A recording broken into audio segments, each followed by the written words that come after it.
So guys, आपके NEET exam में अब गिन के 7 महीने बचे हुए हैं। बहुत सारे लोगों के दिल की धड़कनें तेज हो गई होंगी कि लाइक इतना कम समय बचा हुआ है, कैसे होगा, कैसे हम पूरा अच्छे तरीके से कंप्लीट करके टेस्ट देके एंड अच्छे से रिवाइज करके नीट एग्जाम के लिए प्रिपेयर कर पाएंगे।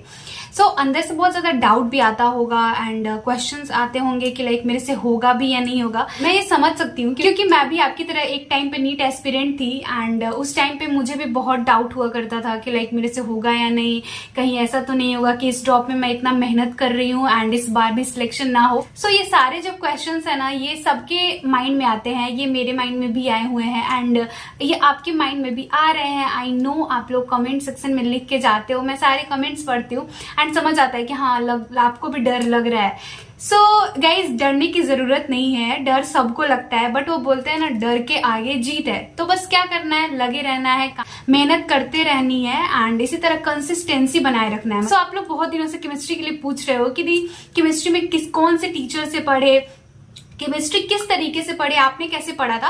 तो मैं तुम्हें बता दूं, मेरे खुद के केमिस्ट्री में 160 मार्क्स आए हुए हैं, तो मैंने किस तरीके से केमिस्ट्री पढ़ा था। सो ये सारी चीजें मैं तुमको इस वीडियो में बताने वाली हूँ। एंड सबसे पहले मैं तुम्हें बता देती हूँ कि मैंने केमिस्ट्री किस टीचर से पढ़ा है। तो मैंने केमिस्ट्री ना 3-4 टीचर से पढ़ रखे हैं। मैं सबके नाम तुम्हें बता देती हूँ कि ताकि तुमको हेल्प मिल जाए। एंड बहुत सारे लोग मुझसे कॉमेंट सेक्शन में पूछते भी रहते हैं कि दीदी आपने केमिस्ट्री किससे पढ़ा है, कौन से टीचर से पढ़ा है। वीडियो में आगे बढ़ने से पहले मैं आपको बता दूं कि पीडब्ल्यू लेके आया है यकीन 5.0 बैच। तो जो लोग भी नीट की प्रिपरेशन को स्टार्ट करने में लेट हो चुके हैं किसी भी रीज़न के कारण, वो अपनी जर्नी नीट 2024 के लिए यकीन 5.0 बैच के साथ स्टार्ट कर सकते हैं, क्योंकि यहाँ पे आपको सभी टॉप फैकल्टीज़ मिल जाएंगे जो कि आपको पढ़ाएंगे एंड इसी के साथ साथ आपको टेस्ट सीरीज मिलेगा, डीपीपी क्वेश्चन मिलेंगे, सभी क्वेश्चन के सॉल्यूशन भी प्रोवाइड किए जाएंगे। तो अगर आप इस बैच को लेना चाहते होंगे तो मेरा कूपन कोड ज़रूर यूज़ कर लेना MS150, तो आपको 150 का डिस्काउंट भी मिल जाएगा। एंड इसी के साथ साथ Lakshya fast track and Arjuna NEET fast track batch भी आ गया है। सो बच्चे 11th एंड क्लास 12th में है, वो इस बैच के साथ अपनी क्लास 11th एंड 12th की प्रिपरेशन भी स्टार्ट कर सकते हैं। मैंने फिजिकल केमिस्ट्री ना अमित महाजन सर से पढ़ा है, जो कि पीडब्ल्यू में पढ़ाते थे मेरे यकीन वाले बैच में, जिस यकीन से मैंने प्रिपरेशन की है। इनऑर्गेनिक केमिस्ट्री मैंने डॉली मैम से पढ़ा था एंड ऑर्गेनिक केमिस्ट्री हम सबके फेवरेट पंकज सिजारिया सर से मैंने पढ़ा था।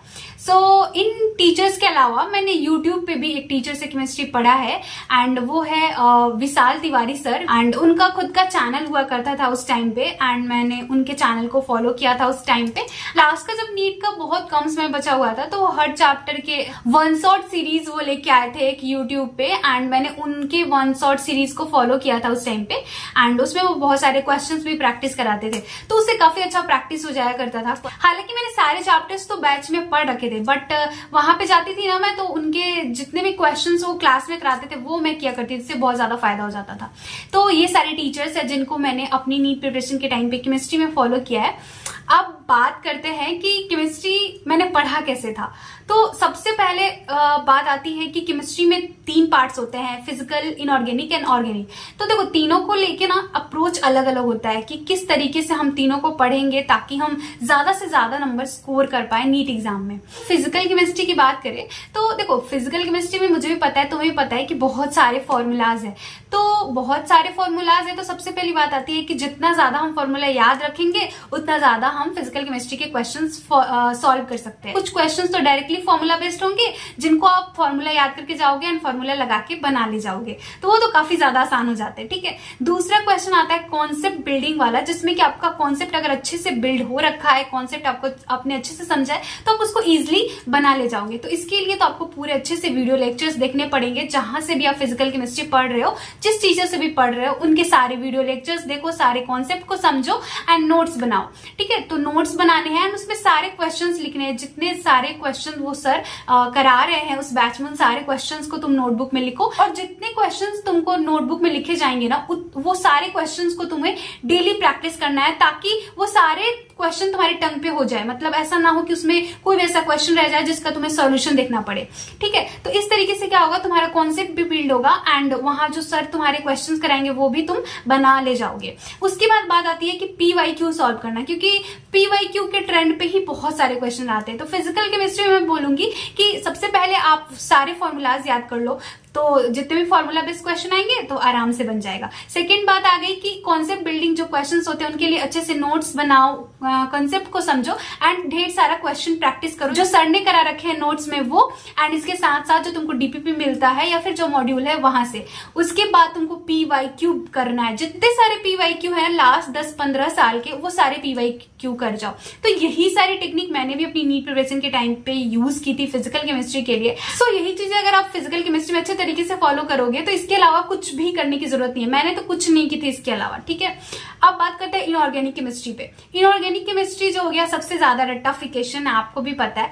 तो इनऑर्गेनिक में ना आपको NCERT को एकदम से पकड़ के रखना है, उस पर एकदम से कमांड बना के रखनी है। इसके लिए आपको क्या करना पड़ेगा, इसके लिए ना आपको NCERT की रीडिंग करनी पड़ेगी एंड डेली आपको एक चैप्टर पढ़ना पड़ेगा। एंड मैं बोलूंगी सिर्फ पढ़ो ही मत, एक पहली बार आपको NCERT का एक कोई चैप्टर पढ़ लेना है एक बार, उसके बाद जब नेक्स्ट टाइम पढ़ने जाओगे ना तो आपको उसमें जितने भी पॉइंट मिल रहे हैं जहां से क्वेश्चंस बन सकते हैं उन सारे पॉइंट्स को एक A4 शीट पेपर पे लिख लेना है। मैंने खुद का शॉर्ट नोट्स बनाया था इसी तरीके से एंड मैंने टेलीग्राम पे शेयर भी किया है, तो आप जाके टेलीग्राम पे पर देख लेना कि मैंने किस तरीके से बनाया ताकि आपको एक आइडिया मिल सके। मैंने टेलीग्राम का लिंक दे रखा है डिस्क्रिप्शन बॉक्स में। एंड इस तरीके से मैंने सारे शॉर्ट नोट्स प्रिपेयर कर लिए थे, जितने भी चैप्टर थे, इस ब्लॉक, P ब्लॉक, उन सबके। एंड इससे क्या हो जाता है कि आपको NCERT बार बार पढ़ने की जरूरत नहीं पड़ती है। जब इंपॉर्टेंट पॉइंट्स है सारे A4 शीट पेपर पे लिख लिए तो आपको सिर्फ क्या करना है, आपको उन A4 शीट्स पेपर को उठाना है एंड उनको रिवाइज कर लेना है। तो इस तरीके से मैंने इनऑर्गेनिक केमिस्ट्री को कंप्लीट किया था एंड इसी के साथ साथ मैंने ढेर सारे क्वेश्चंस प्रैक्टिस किए थे, क्योंकि पता है क्वेश्चन प्रैक्टिस करने से ना हमें बहुत सारी चीजें याद भी हो जाती है।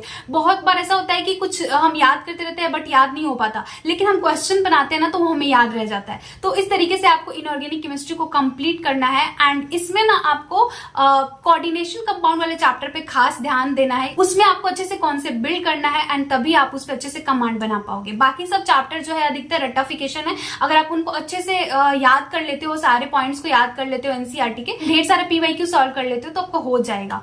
इसके अलावा कुछ भी करने की जरूरत नहीं है, बस NCERT पे कमांड बनाए रखो।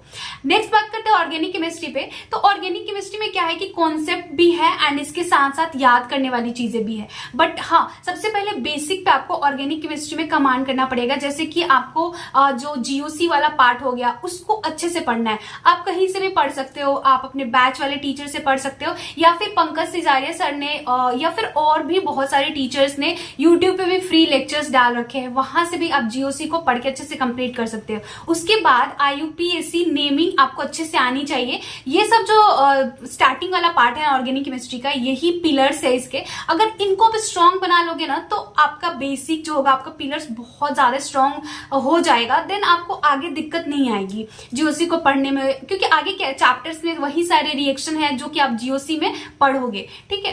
तो ये सारे पार्ट्स को ना आपको बहुत अच्छे से पढ़ना है। जितना ज्यादा आप इस पे कमांड बना सको उतना अच्छा रहेगा आपके लिए। एंड उसके बाद चैप्टर्स आते हैं, जैसे 12th में हेलो अल्कीन, हेलो एरीन्स, ये वाले चैप्टर्स हो गए, अल्कोहल हो गया, एल्डिहाइड हो गया।